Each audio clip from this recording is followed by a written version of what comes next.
Chapter 58 Tanya is back। आशीष को 002 पर पहले शक था। उसे लगा कि जिस तरह से हैकर फोरम में 002 के नाम का इतना जोरों शोरों से डंका बज रहा है तो शायद ये उसी का कारनामा हो सकता है।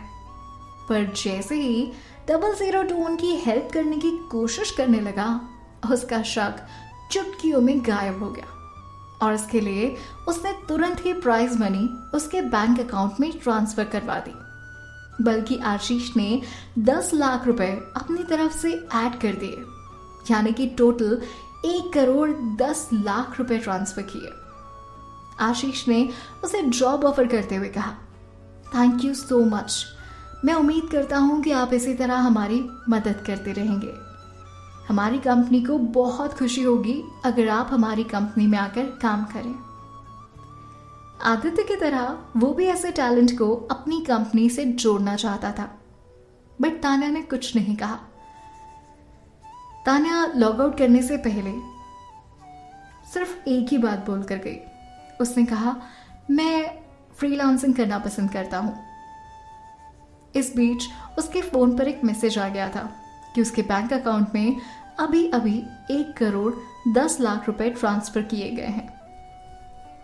मैसेज देखकर तान्या के चेहरे पर एक बड़ी सी स्माइल आ गई और उसने प्रखर से कहा, प्रखर चलो हम कल कार खरीदने चलेंगे और तुम 50 लाख तक की जो भी गाड़ी तुम्हें पसंद आए उसके बारे में पता कर लो, हम उसे ही खरीद लेंगे।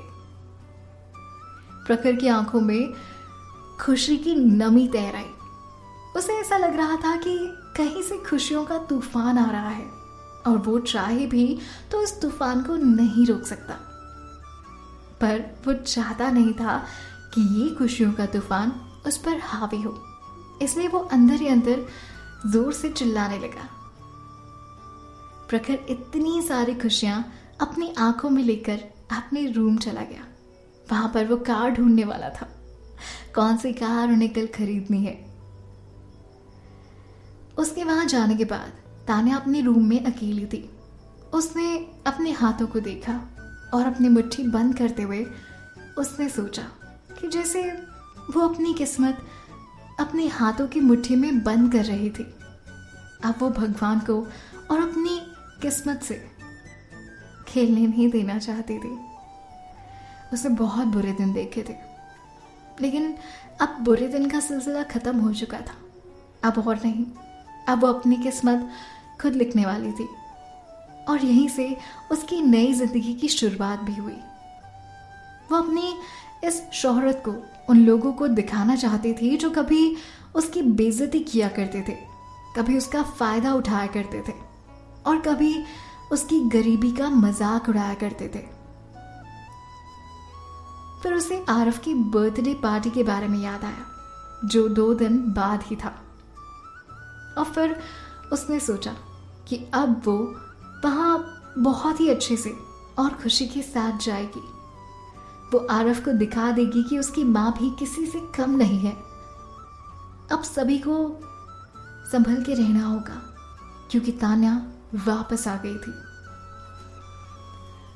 आरफ की बर्थडे पार्टी 2 दिन पहले से ही ब्रेकिंग न्यूज बन चुकी थी। आखिर हो भी क्यों ना, आरफ आदित्य ओबरॉय का इकलौता बेटा जो था। वो लोग जिन्हें इनविटेशन मिला था सोशल मीडिया पर उसी के बारे में पोस्ट कर रहे थे ताकि उन्हें सोशल इंपॉर्टेंस मिले। अनु ने भी इस पार्टी के लिए काफी तैयारियां और बहुत मेहनत की थी। वो आदित्य के सामने ये प्रूव करना चाहती थी कि वो आरफ की एक अच्छी माँ बन सकती है।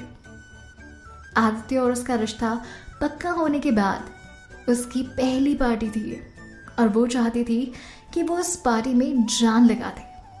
वो चाहती थी कि अब सभी को पता चले कि वो आदित्य की होने वाली पत्नी है और सभी को बताना चाहती थी कि आदित्य अब सिर्फ उसका है।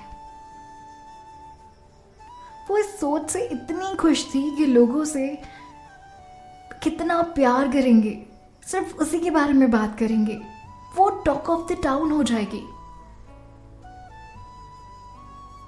इन सारी सोच में वो डूबी ही थी कि अचानक से उसके रूम में उसकी मॉम आ गई और उसे अपनी ड्रेस को लेकर मिरर के सामने खड़े होकर हंसते हुए देखकर हैरान हो गई और उन्होंने पूछा, क्या हुआ अनु, अकेले मुस्कुरा रही हो? अनु खुशी से जवाब देते हुए कहती, कुछ नहीं माँ, बस मैं बहुत खुश हूं। जैसा कि सब बोलते हैं कि माँ को सब पता होता है, उसकी माँ भी जानती थी कि वो इतनी खुश क्यों है। तभी उसने कहा, कल की पार्टी को लेकर बहुत खुश हो ना? तभी अनु ने वो गाउन खुद पर लगाकर अपनी माँ से पूछा, माँ मैं कल सबसे सुंदर दिखूंगी ना? कैसा लगेगा ये गाउन? अनु की माँ उसके सिर पर हाथ रखते हुए कहती है, बिल्कुल, ये भी कोई पूछने वाली बात है? मेरी बेटी तो है ही इतनी सुंदर कि कहीं भी हो वो ही सबसे सुंदर दिखेगी। और अब तो तुम्हारी शादी आदित्य से होने वाली है, तो किसी का तुमसे भला मुकाबला ही क्या, है ना? ये कहते हुए दोनों मुस्कुरा उठे। तभी अचानक से अनु ने कहा, माँ अगर कल वहां तान्या आ गई तो? अनु की मां थोड़ा गुस्सा जताते हुए कहती है, क्यों? वो वहां क्यों आएगी भला? ऐसी बातें नहीं करते। अनु कहती है, माँ आखिर वो आरव की माँ है और उसका अपने बेटे की बर्थडे पार्टी में आने का पूरा हक बनता है। मैं खुद आदित्य को बाद में फोन करके कहूंगी कि वो उसे इनवाइट करे।